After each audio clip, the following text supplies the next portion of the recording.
자, 오늘 본문은 에레미야서 26장입니다.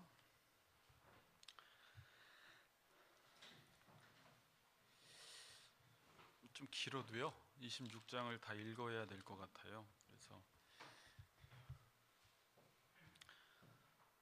읽기 전에 26장은 에레미야의 설교가 8절까지 나와 있고요. 그리고 이제 7절까지, 그리고 8절 이하부터는 백성들의 반응이 나와 있고요. 지금 17절 이하부터는 이제 히스기야 시대와 여호와김 시대의 예를 들고 있습니다. 자, 그냥 무조건 읽지 말고 본문을 파악하고 오늘 설교를 들어야 되니까 한 절씩 천천히 이해하면서 말씀을 읽도록 하겠습니다. 교독하면서 천천히 읽습니다. 유다의 왕 요시야의 아들 여호와김이 다스리기 시작한 때에 여호와께로부터 이 말씀이 임하여 이르시되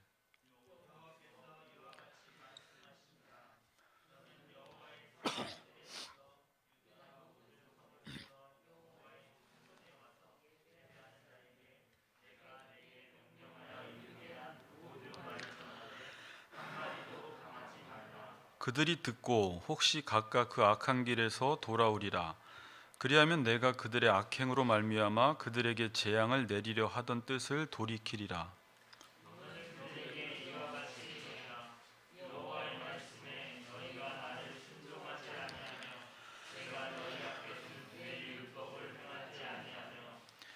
내가 너희에게 나의 종 선지자들을 꾸준히 보내 그들의 말을 순종하라고 하였으나 너희는 순종하지 아니하였느니라.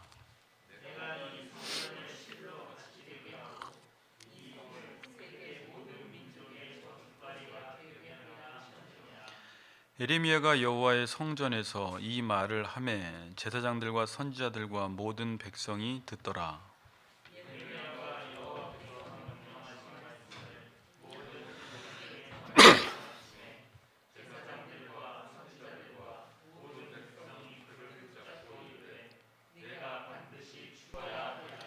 어찌하여 내가 여호와의 이름을 의지하고 예언하여 이르기를 이 성전이 실로같이 되겠고 이 성이 황폐하여 주민이 없으리라 하느냐 하며 그 모든 백성이 여호와의 성전에서 에레미야를 향하여 모여드니라.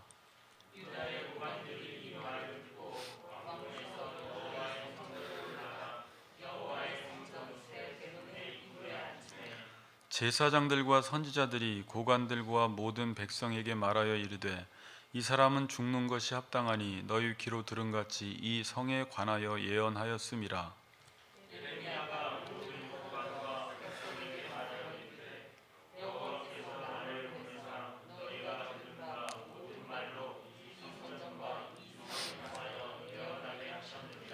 그런즉 너희는 너희 길과 행위를 고치고 너희 하나님 여호와의 목소리를 청종하라.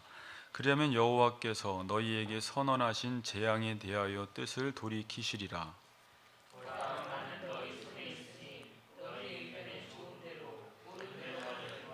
너희는 분명히 알아라. 너희가 나를 죽이면 반드시 무죄한 피를 너희 몸과 이 성과 이 성 주민에게 돌리는 것이니라. 이는 여호와께서 진실로 나를 보내사 이 모든 말을 너희 귀에 말하게 하셨음이라.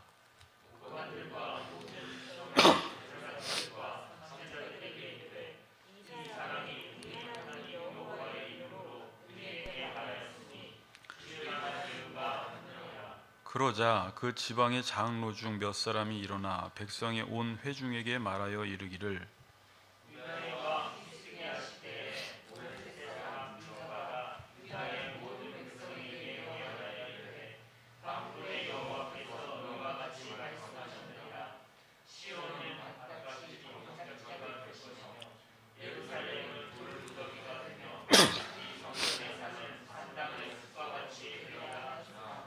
유다의 왕 히스기야와 모든 유다가 그를 죽였느냐?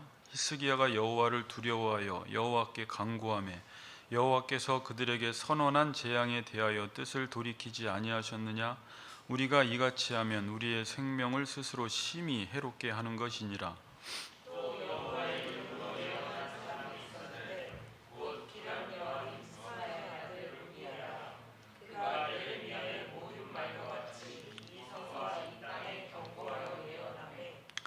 여호와김 왕과 그의 모든 용사와 모든 고관이 그의 말을 듣고서 왕이 그를 죽이려 하매 우리아가 그 말을 듣고 두려워 애굽으로 도망하여 간지라.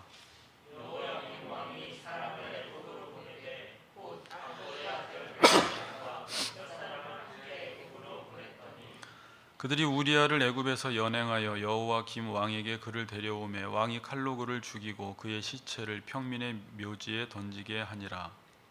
사반의 아들 아히감의 손이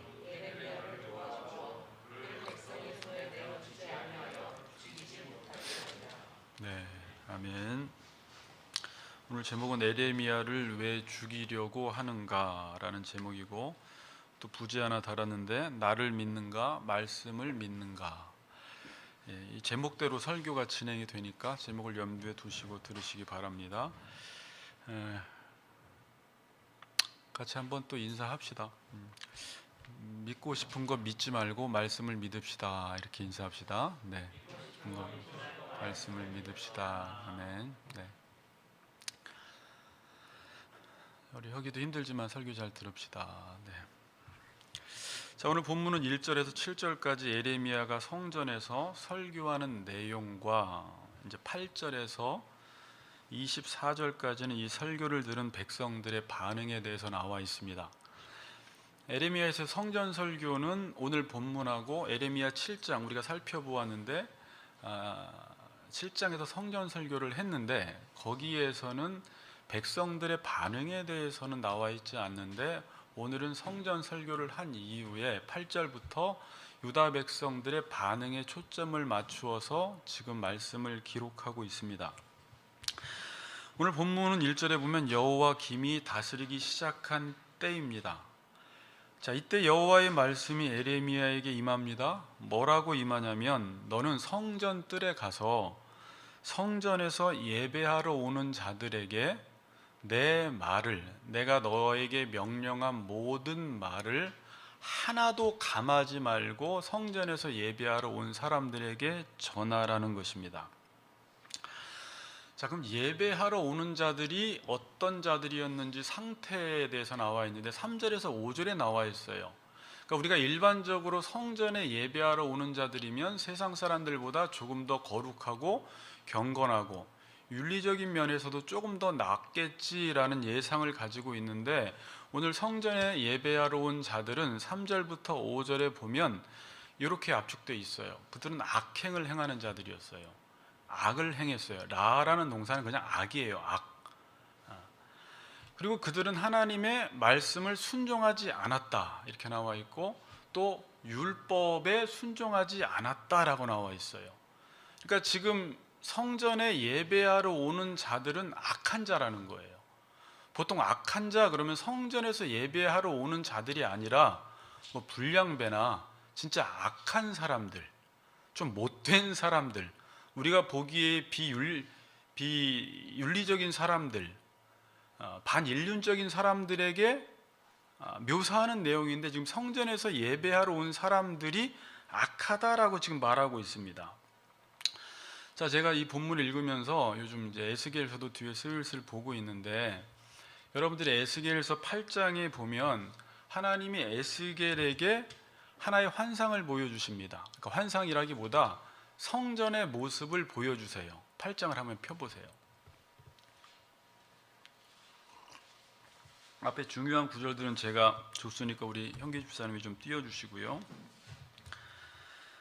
에스겔에게 예루살렘 성전의 환상을 보여주시는데 이때 환상을 통해서 본 성전의 모습은 여러분들이 눈으로 보면 3절부터 마지막 절까지 그 성전 안에 우상이 가득 찬 모습을 보여줍니다. 성전 안에 우상이 가득 찼어요. 그래서 계속 반복해서 나오는 말이 가증한 일을 행하고 있다는 것입니다. 너희들은 성전에서 우상을 섬기고 있고 가증한 일을 행한다. 그리고 또 9절에 보면 악한 일을 행하고 있다라고 말하고 있습니다. 그래서 결국 하나님께서 이 성전에서 떠나가시는 내용이 나와 있어요.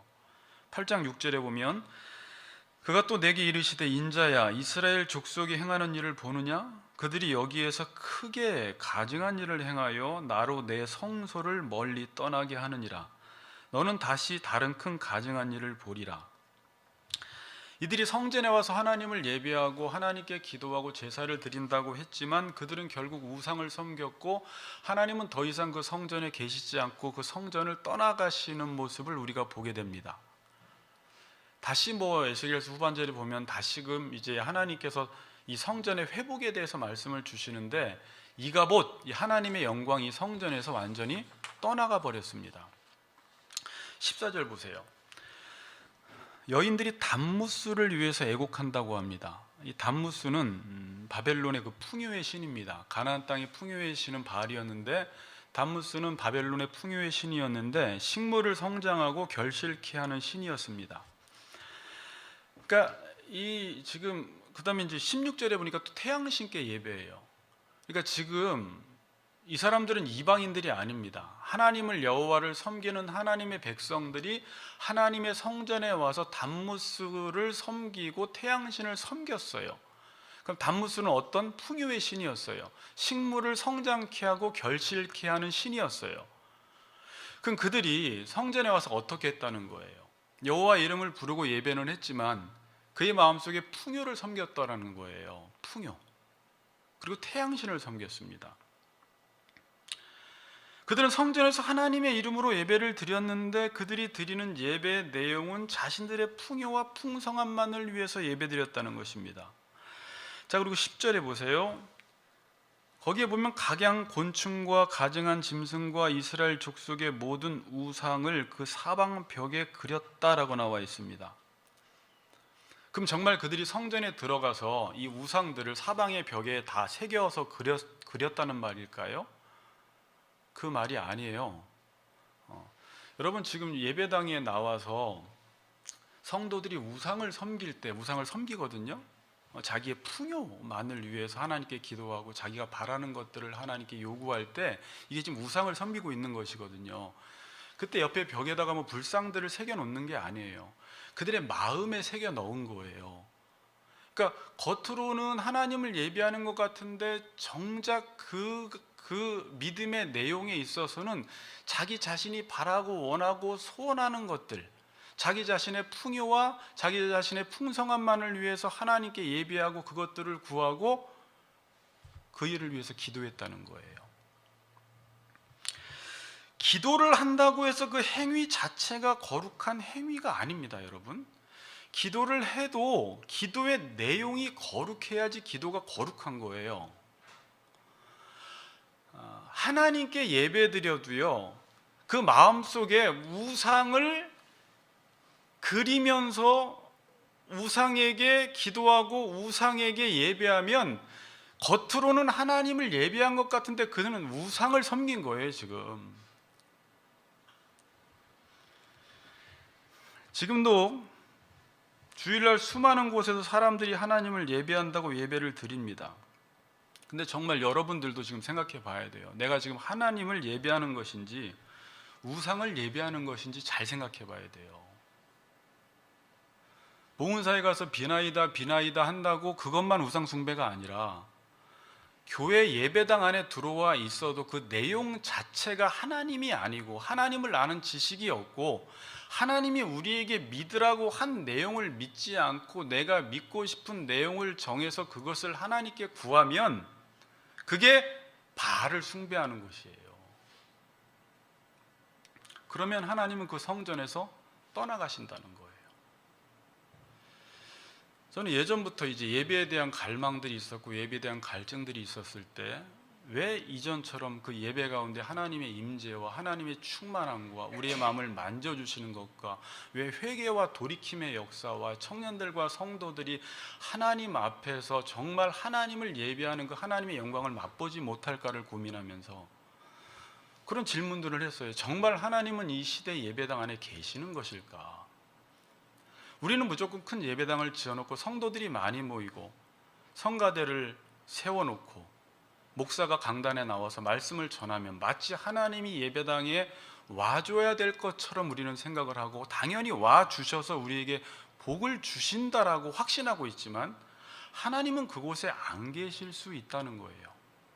온통 성도들 마음 가운데 우상을 섬기고 있는 그곳에 하나님이 오셔서 복을 내려주실 리가 없습니다. 말씀 자체를 추구하고 말씀 자체를 믿는 게 복인데, 성도들이 말씀을 버리고 우상을 섬기고 있는 그곳에 성령이 역사하실 리가 없다는 것입니다. 이 당시에도 그랬다는 거예요. 우상을 섬기는 그들 가운데 하나님은 계시지 않고 이가봇 하나님의 영광이 떠나가신 거예요. 그리고 여기에 한마디를 덧붙입니다. 너는 지금 성전 뜰에서 예배하러 오는 자들에게 내가 너에게 명한 말씀을 전하는데 한마디도 감하지 말고 말씀을 전하라는 거예요. 자, 이게 무슨 말일까요? 그러면 제가 혁이한테, 야 혁아, 너 형한테 아빠가 전하는 말을 한마디도 빼놓지 말고 전해. 그럼 무슨 말일까요? 형은 지금 아빠가 전하는 말을 다 들어야 한다는 거예요. 그리고 혁아, 또 아빠가 전하는 말을 한마디도 전하지 말라고 할 때 혁이가 그 내용을 듣고 내가 이 말대로 하면 형이 화날 텐데, 형이 분노할 텐데, 그럼에도 불구하고 너 형한테 그 말 다 전하라는 거예요. 그리고 혹시나 형이 너를 칠 수도 있다, 그 말했을 때 때릴 수도 있다, 공격할 수도 있다, 그렇진 않겠지만 잘못하면 죽일 수도 있다, 그럼에도 불구하고 너는 그 말을 전하라는 거예요. 지금 이 한마디도 감하지 말라는 말은 그런 의미가 있는 거예요. 이스라엘 백성들에게 내가 전한 말을 너는, 에레미야 너는 한마디도 감하지 말고 전하라는 거예요. 분명히 그들이 이 말씀에 대해서 반감을 가질 것이다. 왜? 그들은 성전을 붙들고 있는데 지금 네가 예언해야 하는 말씀은 성전은 실로처럼 무너지고 세상 모든 민족의 저주거리가 된다는 그 말은 그들이 도저히 용납할 수 없는 말일 것이다. 그러나 너는 그 말을 전하라는 거예요. 그리고 그렇게 전했을 때 그들은 너를 아마 죽일 수도 있다. 그러나 한마디도 감하지 말고 전하라는 거예요. 그리고 실제적으로 지금 본문 18절 이후에 히스기야 시대와 그 밑에 여호와김 시대, 이따가 말씀드릴게요. 그 여호와김 시대에 우리야라는 선지자가 에레미야처럼 이 성과 이 땅에 관해서 말씀을 전했을 때 실제로 죽었어요. 애굽으로 도망갔다가 잡혀서 연행되어서 죽었습니다. 자, 지금 하나님은 성전에서 예배드리는 자들의 상태가 어떤지를 아시고 에레미야에게 말씀을 전하라고 하십니다. 너희들이 그렇게 믿고 있던 이 성전은 실로처럼 무너진다는 것입니다. 실로는 왕정시대 이전까지 제사 드리던 장소였어요. 근데 여러분들도 사무엘상 봤지만 법궤를 블레셋에게 빼앗긴 이후에 실로는 폐해졌습니다. 그렇게 완전히 무너져 버린다라는 거예요. 그리고 이 성전은, 너희들이 그렇게도 붙들고 있는 성전은 세상 모든 사람들이 저주거리가 된다는 거예요. 그런데 이들이 믿고 있는 건 뭐예요? 주석 보니까 성전 불패 신화 이렇게 써 있었는데, 이들은 성전은 절대 무너질 것이라고 생각하지 않은 거예요. 그리고 이 성전만 있으면 자신들은 안전할 것이다라는 미신적인 신앙을 가지고 있었어요. 그런데 에레미야가 와서 전하는 말씀은 이 성전은 무너지고 세상 모든 사람들의 저주거리가 된다. 그때 이 백성들이 이 말씀을 듣고 어떻게 반응했는지에 대해서 오늘 초점을 두고 말씀을 기록한 것입니다.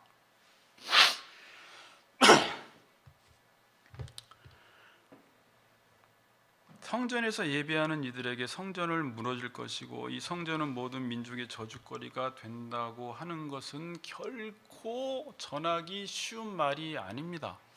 여러분들이 예상하는 것은 분명히 유다 백성들과 에레미야의 그 말이 충돌될 것임을 예상할 수가 있어요. 자, 여러분, 이제 한번 생각해봐요. 믿지 않는 사람들이나 아니면 그러니까 이단으로 합시다. 이단. 그러니까 완전히 이단에 빠진 사람들에게 네가 믿는 것은 거짓된 것이고 잘못된 것이야라고 말하는 것은 쉬워요. 만약 김은영 집사님이 동생이 이단에 빠졌을 때는, 신천지에 빠졌으면 가서 과감하게 뭐라고 할 거예요. 그건 아니야! 라고 이야기할 수 있어요. 근데 문제는 뭐냐면 서로 믿고 있는 게 확실할 경우에, 같은 대한예수교 장로회 기독교, 그냥 대한예수교 장로회에서 기독교를 믿고 있어요. 합동치기예요. 그런데 때로는 같은 집사고 같은 형제인데 같은 교회를 다니는데 믿고 있는 내용이 다를 때 네가 믿고 있는 것은 잘못되고 거짓된 것이야 라고 말한다라는 것은 쉽지가 않아요, 여러분. 지금 제가 에레미야와 유다 백성들 사이에 이를 이해하기 위해서 쉬운 예를 하나 들어보는 거예요. 그럼 어떻게 되죠? 관계가 완전히 틀어져 버려요. 근데 그럼에도 불구하고 상대방이 믿는 내용이 잘못되었을 때 오늘 본문을 적용한다면 한마디도 감하지 말고 전해서 그를 살려내야 하는 책임이 있어요. 그런데 그런 말을 했을 경우에 네가 믿는 하나님만 진짜냐? 네가 다니는 네가 배우는 교리만 진짜냐? 이렇게 따지어 들기 시작하면 사이가 너무 멀어져요. 자, 근데 여러분, 이런 경우는 고집할 필요 없어요. 나는 지금 스파게티를 좋아하고 상대방은 짜장면을 좋아하는데 너 반드시 스파게티를 먹어야 돼. 스파게티를 먹지 않으면 너는 악한 거야. 이렇게 말하면 안 돼요. 그건 그렇게 안 해도 되고 서로 존중해 주면 돼요. 서로 상대방의 생각과 상대방이 먹고 싶은 것을 존중해 주면 되는데 하나님의 말씀인 경우에는 다르다는 거예요. 내 형제고 내 아들이 똑같이 교회에서 하나님을 믿고 있는데 알고 봤더니 그 내용 자체가 하나님이 믿으라고 한 내용이 아니라 자기가 지금 믿고 싶은 우상을 섬기고 있어요. 하나님이 요구하시지도 않은 것을 너무 강하게 붙들고 있는 거예요. 그렇게만 하면 믿음 생활을 잘한다고 생각하고 믿고 있는데 성경적으로 볼 때는 아니라는 것을 알았어요.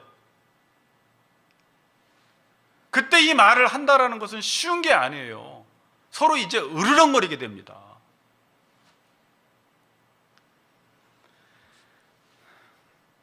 자, 그럼 이제 몇 가지를 여기서 따져봐야 돼요.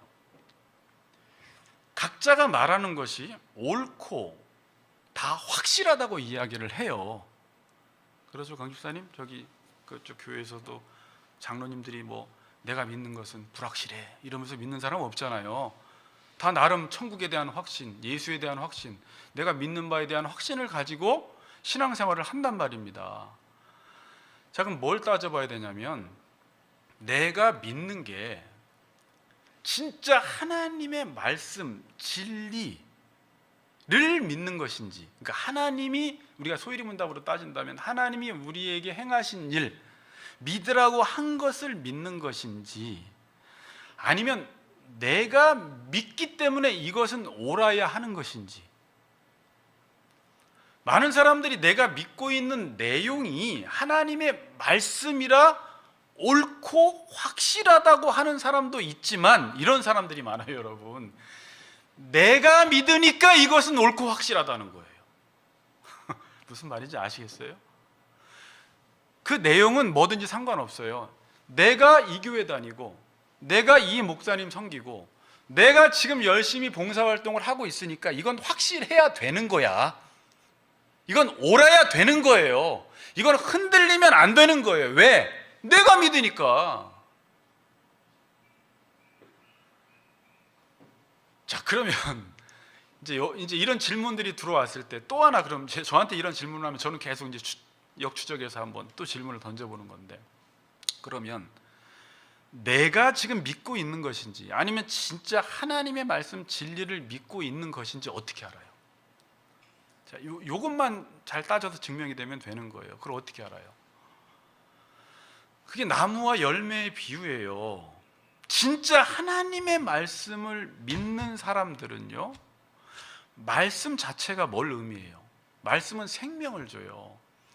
그래서 그 사람 안에는 생명력이라는 게 있습니다. 말씀에 풍성함이 있기 때문에 그의 삶 자체가 풍성해요. 그리고 말씀은 헤세드, 사랑의 말씀이기 때문에 지난 시간에 미가서에서 우리가 살펴보았던 대로 그의 삶 속에 공의와 헤세드와 믿음이 나타나는 게 특징이에요. 그가 관계 맺는 건 일반인이 관계 맺는 것과 달라요. 책임지는 삶을 살아가요. 이 사람 보니까 이 사람의 믿음의 내용은 하나님의 말씀을 믿는 게 맞구나. 그렇죠. 그런데 내가 믿는 사람은 내가 무엇인가를 믿는다고 하고 그것이 확실하고 옳다라고 하는데 이 사람의 특징은 뭐예요? 자, 보세요. 내가 믿기 때문에 신앙생활을 오래 했는데 형식적인 종교 생활은 잘하는데 내 자아가 점점 강해져요. 그 사람은 특징이. 그리고 특징이 아까 말대로 그 사랑과 생명력이 없는 신앙생활을 해요. 관계 맺는 게 항상 이기적이에요. 베풀지 않아요. 책임지지 않아요. 알고 봤더니 어때요? 그냥 내가 믿는 거예요. 내가 그냥 믿고 있는 그 어떤 것, 그게 뭐 자, 이제 이거 뒤에 또 이야기할 텐데, 이 사람들은 그냥 종교적인 몇 가지 형식을 지키는 게 율법을 지키고 믿음을 지키는 줄 알고 있어요. 그 자체를 믿음으로 보는 거예요. 열매가 없어요, 여러분. 그걸로 이제 예수님은 나무와 열매 비유를 통해서 보는 거예요. 겉으로는 거짓 선지자도 비슷해요. 유사 그리스도인들도 비슷해요. 가라지와 알곡은 차이점이 거의 없습니다. 근데 가라지도 자라고 알곡도 자라요. 근데 추수 때까지 하나님이 내버려 두래요. 그냥 너무 똑같아서 전문가들도 그걸 못 알아봐요, 여러분. 저도 잘 못 알아봐요. 지금 누가 가라지인지 알곡인지 저도 잘 몰라요. 그 사람이 행하는 행위 보니까 바르게 믿나 보다 그러지. 근데 그것도 잘못될 수도 있어요.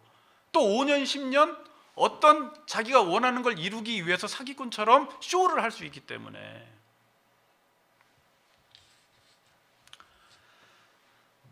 자, 여러분, 우리 교회에서 교리를 배우는데 저는 오해하지 않았으면 좋겠어요. 그냥 우리 교회는 교리가 특징적인 교회야, 이걸 내세우기 위해서, 그걸 브랜드로 하기 위해서 교리를 배우는 게 아니에요. 저 교리 그렇게 좋아하는 사람이 아닌데 성경을 공부하면 교리를 배워야 되겠더라고요. 그러니까 교리의 중요성도 로이 존스 목사님을 통해서 알았어요. 저는 이건 알아야 되겠구나. 모르면 성경을 이해를 못하겠구나. 체계가 없구나. 물론 교리가 전부는 아니에요. 교리가 때로는 성경을 제한할 수 있는데 성경 앞에 교리도 제한시켜야 돼요. 근데 그게 문제가 아니라, 제가 교리를 공부해 보면 항상 다 두 파트로 나눠져 있잖아요. 하나님이 우리에게 행하신 일이 뭐냐라는 거잖아요. 그게 우리가 믿어야 할 내용이 되는 것이고, 그 하나님이 우리에게 요구하시는 것을 행하는 것이 이제 십계명 율법을 가르치는 거예요. 뒤에서 뭐 하이델베르크나 뭐 웨스트민스터나. 그러니까 성경은 에베소서나 교리나 똑같잖아요. 하나님이 우리에게 요구하시는 것, 하나님이 우리에게 행하시는 것을 믿음의 내용으로 잡고 그 믿음의 내용을 가지고 우리가 삶 속에서 행하는 거예요. 그렇기 때문에 교리를 통해서 그걸 정리를 하는 것이죠.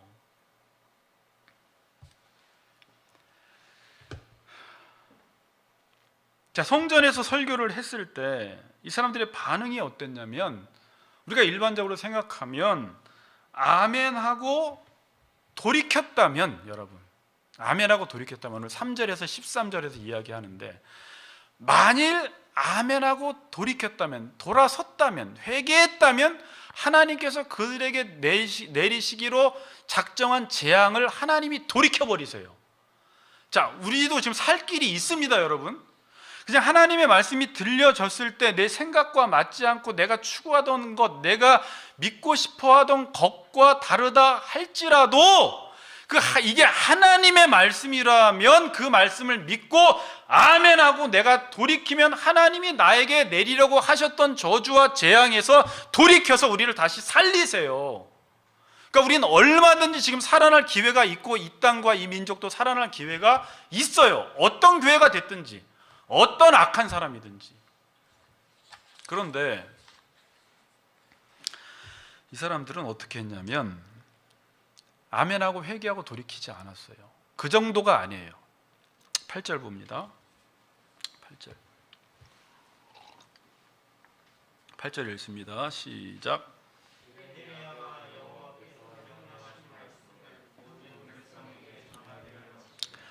제사장들과 선지자들과 모든 백성이 그를 붙잡고 이르되 내가 반드시 죽어야 하리라.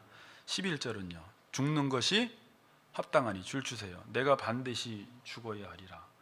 이 사람은 죽는 것이 합당하니. 이들은 하나님의 말씀을 듣고 에레미야가 죽는 것이 합당하다라는 것은 에레미야가 전한 하나님의 말씀은 죽어야 한다는 거예요. 그런 말은 우리에게 전하지 말라는 거예요. 자, 에레미야를 지금 죽이려는 이유가 여러분, 원래 정상적인 성도라면 에레미야를 죽이려고 할 때는 언제 죽이려고 해야 돼요? 여러분이 이렇게 자꾸 죽인단 말이 오늘 많이 나와서 좀 무서운데, 여러분이 저를 죽이려고 할 때 언제 죽여야 돼요? 유목사가 하나님의 말씀을 감하던지 가해서 가감할 때 가차없이 잘라야 돼요. 그렇죠? 근데 지금 에레미야는 가감한 게 없어요. 그냥 하나님의 말씀을 가감하지 않고 그대로 전했어요. 그 증거 구절이 8절. 에레미야가 여호와께서 명령하신 말씀을 모든 백성에게 전하기를 마쳤다 그래요. 명령하신 모든 말씀. 12절. 들은 바 모든 말을 전했어요. 하나님께 들은 바 모든 말을 전했어요. 15절. 여호와께서 진실로 나를 보내사 이 모든 말을 너희 귀에 말하였습니다. 그럼 에레미야를 지금 왜 죽이려고 하는 거예요? 내가 믿고 있는 바를 전해주지 않으니까. 지금 사람들이 왜 설교를 싫어하고 왜 하나님 말씀을 죽이려고 할까요? 내가 믿고 있는 게 있어.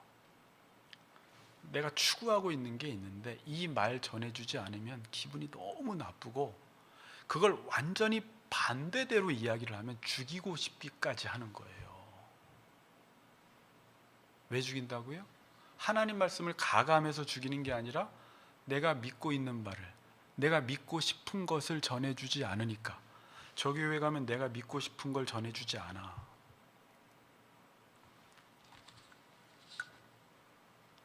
11절 보세요.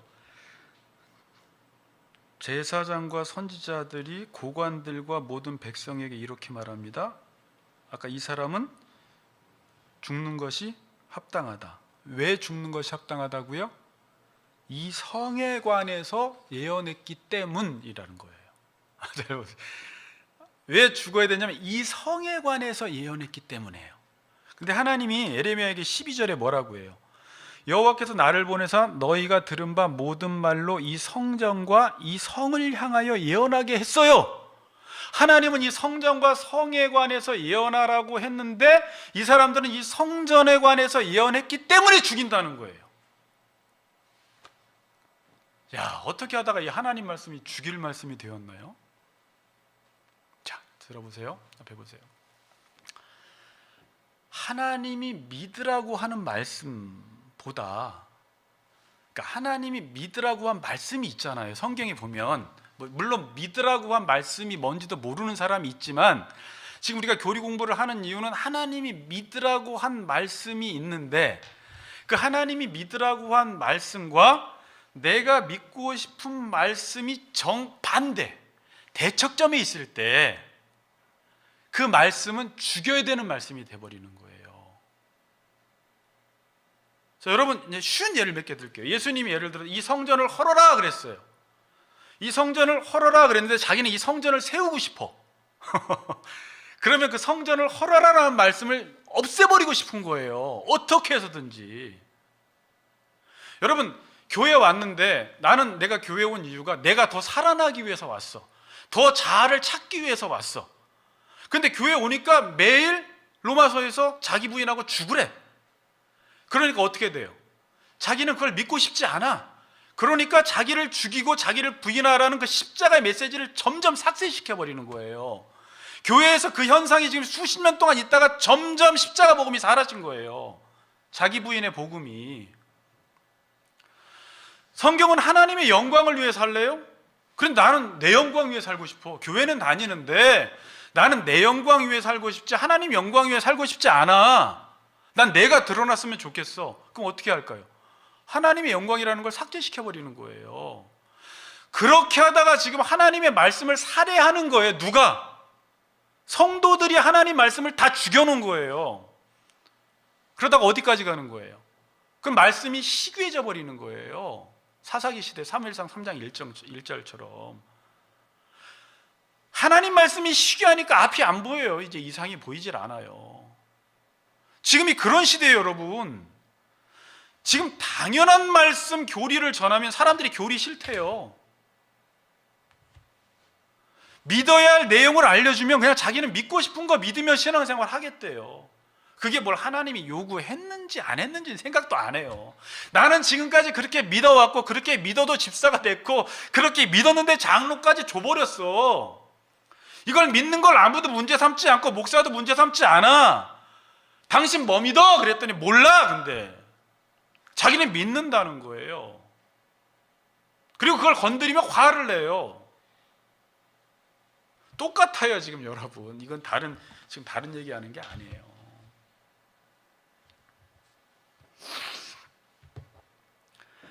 지금 제사장과 선지자들의 큰 문제는 하나님의 말씀보다 더 강하게 붙들고 있는 것이 있었어요. 그게 뭐라고요? 내가 믿고 싶은 것을 믿는 거예요. 믿고 싶은 게 하나님이 믿으라고 한 내용이면 괜찮은데, 제가 지금 사용하는 믿고 싶은 것은 하나님이 믿으라고 한 내용을 믿는 게 아니라 자기가 믿고 싶은 내용을 상정해 놓고 믿는다라는 뜻이에요. 지금 제가 말씀드리는 건.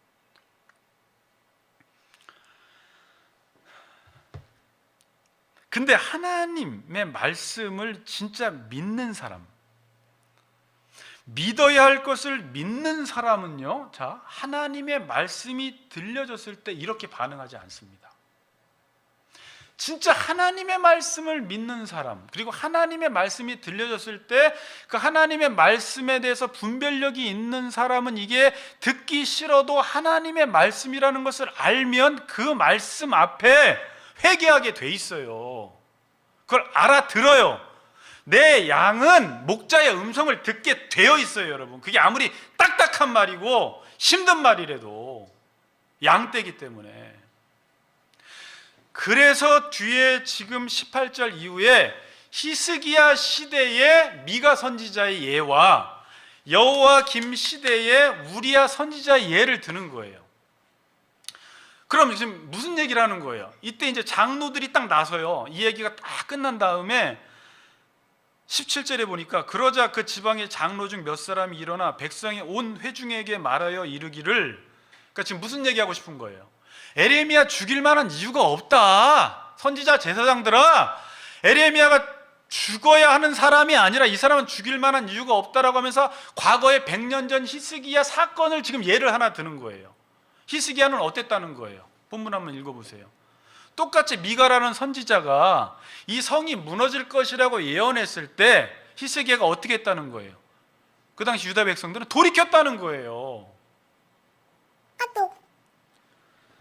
그러면서 거기 수사학적인 질문을 던지죠. 히스기야와 모든 유다가 그를 죽였느냐? 안 죽였다는 거예요. 에레미야랑 똑같이 예언했는데 100년 전에는. 선한한 재앙에 대하여 뜻을 돌이키지 아니하였느냐? 했다는 거예요, 하나님이. 미가 선지자도 에레미야처럼 이 성이 무너질 것임에 대해서 예언했을 때 너희들은 지금 죽이려고 하지만 그 당시에 히스기야와 유다 백성들은 이 말을 듣고 여호와 앞에 나가서 회개하고 여호와 앞에 간구했다고 나와 있어요. 기도했어요. 기도하고 돌이켰어요. 살아났어요. 그런데 100년이 지난 그 이후에 여호와김 시대에 에레미야와 동일하게 활동했던 선지자 중에 한 명이 우리야가 있었어요. 우리야가 똑같이 이 성과 그 땅에 대해서 예언했다고 나와 있어요, 본문에. 그렇죠? 그때 어떻게 했어요? 이 땅과 그 성에 대해서 예언했을 때 죽이려고 하니까 무서워서 우리야가 애굽으로 도망갔는데 잡아와서 그를 죽여버렸다는 거예요. 히스기야는 하나님의 말씀을 믿는 믿음이라는 게 있었어요, 여러분.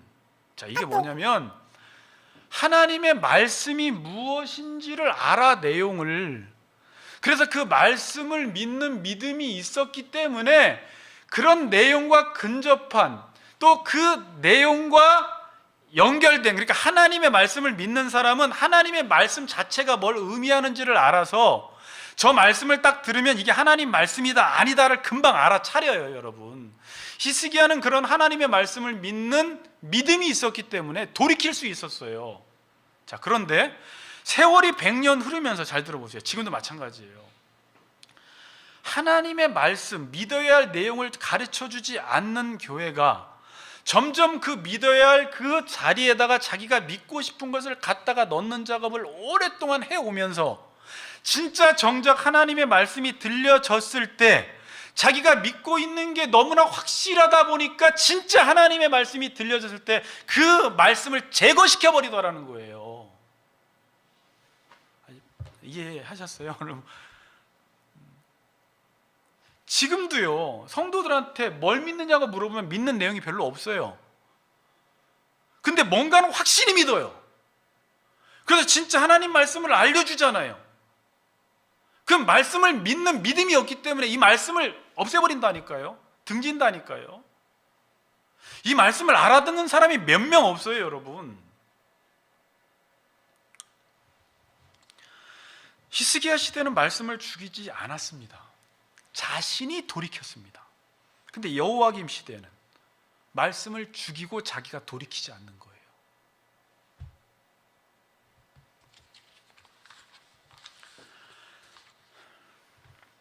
지금 성도들은 믿기는 믿는데 한번 오늘 다음 주 조원들하고도 나는 뭘 믿는지를 한번 적어보세요.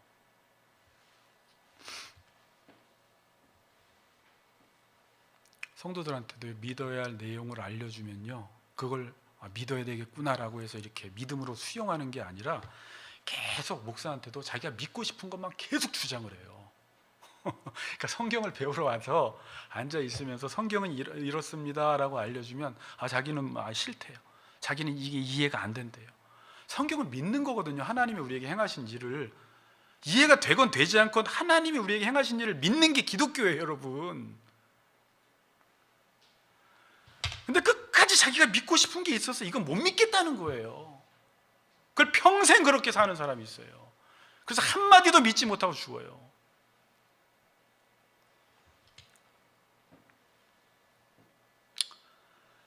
하나님 말씀을 들으면요, 정상은 돌이키고 회개하는 게 정상이에요. 그러면 얼마든지 살아날 수 있어요, 여러분. 하나님은요, 잘못했다고 뭐라고 안 하세요, 여러분. 저도 잘못했고요, 한 주간. 여러분 잘못 살았어요. 우리는요, 아직 이미와 아직 사이에 끼어 있기 때문에, 아직 완전히 영화되지 않았기 때문에 계속 죄져요, 여러분. 죄를 너무 안 지려고 노력하지 마. 노력하세요. 노력하는데 죄는 계속 져요. 그리고 거룩해질수록 죄가 훨씬 더 많이 드러나고 훨씬 더 많이 보여요. 오라 나는 공고하다 그래요. 목사가 되고 더 거룩해질수록, 거룩한 성도가 될수록 죄는 더 많이 보여서 환장해요, 여러분. 어떻게 해야 돼요? 이거를 일부러 포장하지 말라는 거예요, 하나님은. 그거 어떻게 하라는 거예요? 회개하라는 거예요. 자, 근데 이제 오늘 본문에서 회개를 좀 다른 건 좀, 오늘 본문과 연관돼서 회개를 생각하면, 회개를 안 하는 사람의 특징은 뭐예요? 하나님이 믿으라고 한 내용보다 내가 믿고 싶은 걸 더 믿겠다는 거예요. 그런 사람이 회개 안 하는. 그래서 회개 안 하는 사람이 악한 사람이에요. 저희가 자녀를 가르치면 엄마 아빠가 말하는데 자식이 회개하지 않고 돌이키지 않는다라는 건, 난 엄마 아빠 말보다 내 생각이 더 중요해, 악해, 그런 거예요. 그 회개한다는 건 뭐예요? 왜 회개하면 하나님이 그렇게 좋아하실까요? 죄를 아무리 많이 지어도. 이 사람은 뭐가 있냐면요, 몰라서 그럴 수 있잖아요. 하나님, 저 몰랐어요. 저는 이게 옳은 줄 알았는데 이게 옳다면 저는 이걸 버릴게요. 이 사람 의인, 이렇게 칭하시는 거예요, 하나님이. 그 자세만 돼 있으면 돼요. 근데 인간은 어떻게 하려고 해요? 계속 의인인 척 하려고 하다가 죄가 더 쌓여요. 그걸 포장하려다가.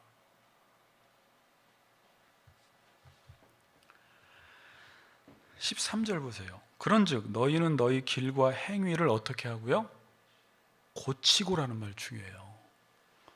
너희 하나님 여호와의 목소리를 청종하라. 그리하면 여호와께서 너희에게 선언하신 재앙에 대하여 뜻을 돌이키시리라. 너희 길과 행위를 고치고, 야타부인데 이게 토부에서 나온 또 단어예요. 내가 믿고 있는 내용이 잘못됐으면 하나님이 믿으라고 한 게 선하기 때문에 고치라는 거예요. 목사가 되건 장로가 되건 내가 아무리 강하게 붙들고 있는 게 있었어도 하나님의 말씀이 아니라고 하면 버리라는 거예요. 그게 개혁이라는 거예요. 내가 이걸 몇 년 동안 믿어왔는데, 내가 이걸 몇 년 동안 고수해 왔는데 그런 말 하지 좀 말고, 이게 맞다 그러면 과감하게 버리고 옳은 걸 쫓아가는 게 고치는 거예요. 그러면 살아난다는 거예요. 하나님의 영이 늘 충만히 그 사람 가운데 거해요. 그 사람을 살려내요, 하나님이. 이 고치는 작업이 멈춰지면 안 됩니다. 교회를 아무리 오래 다니고 말씀을 듣고 일주일에 예배를 10번 드리고 기도를 해도 고치지 않는 사람은 특징이 자아가 엄청 강해져요. 목사가 장로가 권사인데 이상하게 교회는 열심히 다니는데 말을 하면 먹히지가 않고 강해, 사람이. 남 얘기를 들으려고 하지도 않고요, 배우려고 하지도 않고요. 그래서 세상 사람들이 그리스도인 싫어하는 거예요. 권사예요 그러는데 강해, 이렇게 고집이 그렇게 세고. 그럼 그냥 권사라고 하지 말아야죠. 이렇게 허리가 아프냐.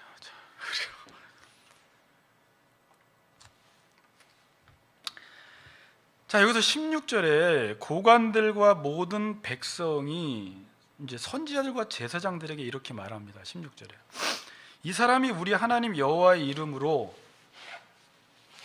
우리에게 말하였으니, 여호와의 이름으로 우리에게 말하였으니 죽일 만한 이유가 없느니라.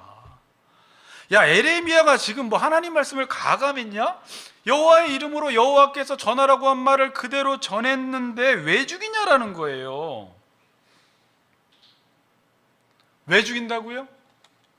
자신이 믿고 있는 바대로 전해주지 않으니까. 그게 오늘 본문에서는 자신들은 성전은 절대 무너지지 않는다고 생각했고 성전이 있으면 안전하다고 생각했는데 이 성전은 파괴될 것이고 성전은 저주거리가 된다고 하니까 죽이려고 하는 거예요.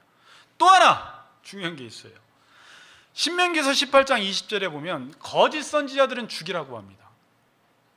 읽어드릴게요. 내가 고하리라 명하지 아니한 말을 어떤 선지자가 만일 방자히 내 이름으로 고하든지 다른 신들의 이름으로 말하면 그 선지자는 죽음을 당하리라. 그러니까 이 지금 유다 백성들은 에레미야를 왜 죽이려고 하는 걸까요? 거짓 선지자로 본 거예요. 여러분, 지금 에레미야가 거짓 선지자예요? 거짓 선지자 아니에요. 참 선지자예요. 그런데 왜 이들이 볼 때는 에레미야가 거짓 선지자예요? 자신이 하나님의 말씀에 완전히 반대편에 가 있으니까 진짜 말씀이 거짓으로 보이는 거예요. 야, 이런 일이 일어나요. 1 플러스 1은 뭐예요? 2가 진리죠. 근데 이 사람들은 100년 동안 1 플러스 1은 5로 믿고 있었어요. 그러니까 누가 와서 1 플러스 1은 2라고 하니까 거짓 선지자 그래 버리는 거예요.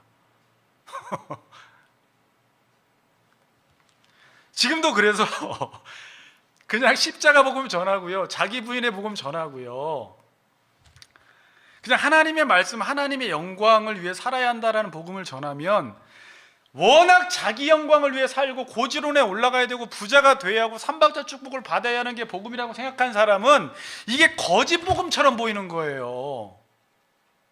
그래서 이 복음을 죽여버리는 거예요.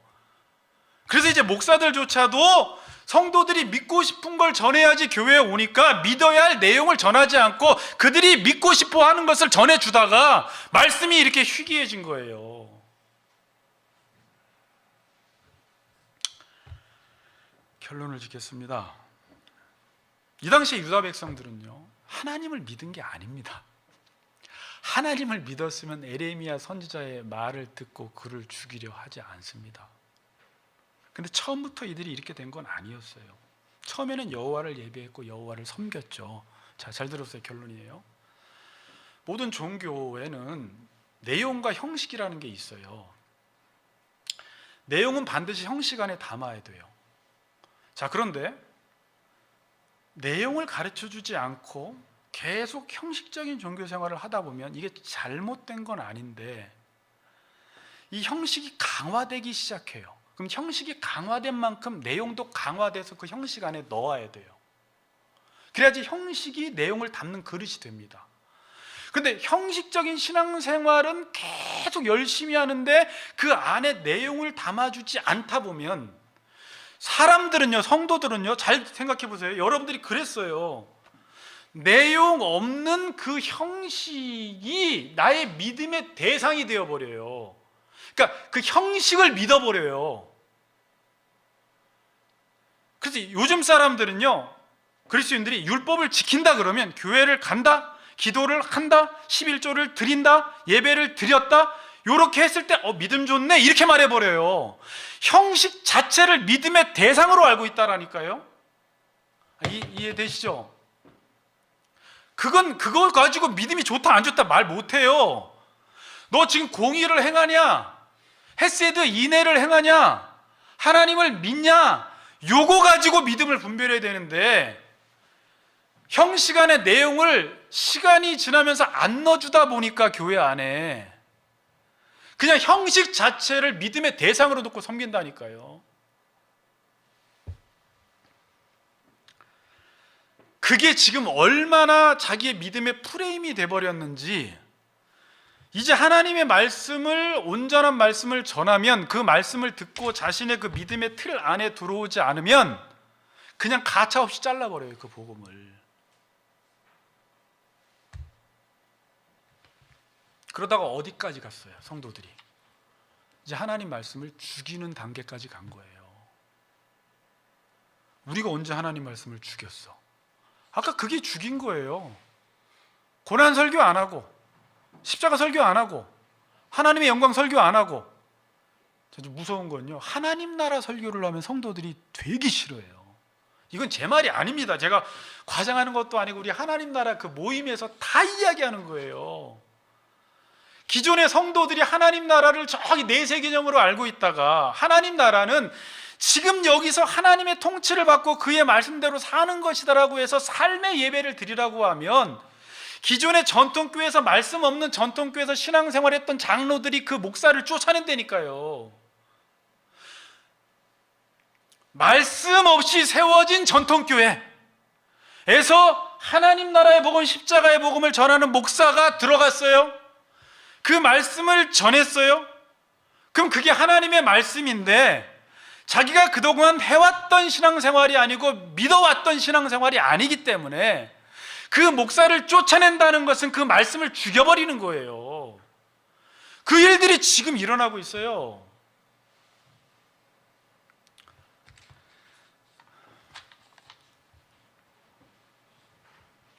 그런 교회는요, 자 이렇게 말하면 또 너무 과할 수도 있는데,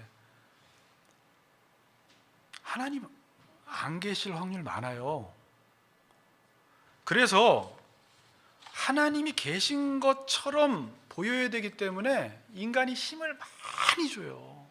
예배 드릴 때 그냥 말씀을 듣고 지정이가 바뀌어서 찬양하고 기도하고 반응하는 게 아니라, 그게 없기 때문에 인위적으로 예배를 자꾸 만들어내요. 힘을 준다니까요. 하나님이 계신 것처럼 만들지 않으면 불안해서 못 살겠어.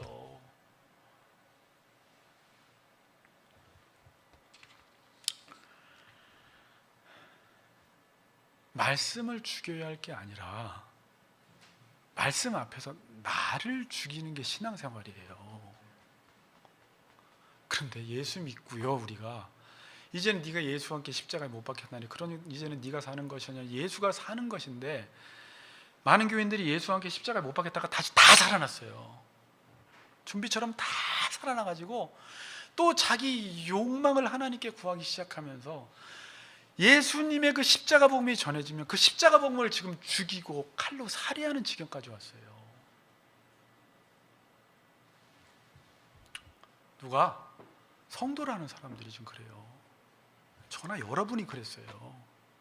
근데 이 사람들은 늘 뭘 강조하는 줄 알아요? 예배를 강조해요. 기도를 강조하고 헌금을 강조하고 이웃사랑을 강조하고 구제를 강조해요. 그런데 거기에 뭐가 없어요? 십자가 복음이 없어요. 자기 부인이 없어요. 기독교의 핵심 진리가 빠져버리니까 그걸 강조하는 사람들이 뭐 하고 있냐면 진짜 복음을 죽이고 있더라니까요.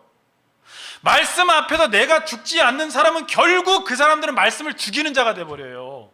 자기는 말씀을 죽인다고 생각 안 하죠. 근데 말씀을 죽이고 있어요, 계속 그냥. 그리고 죽이는지 몰라요.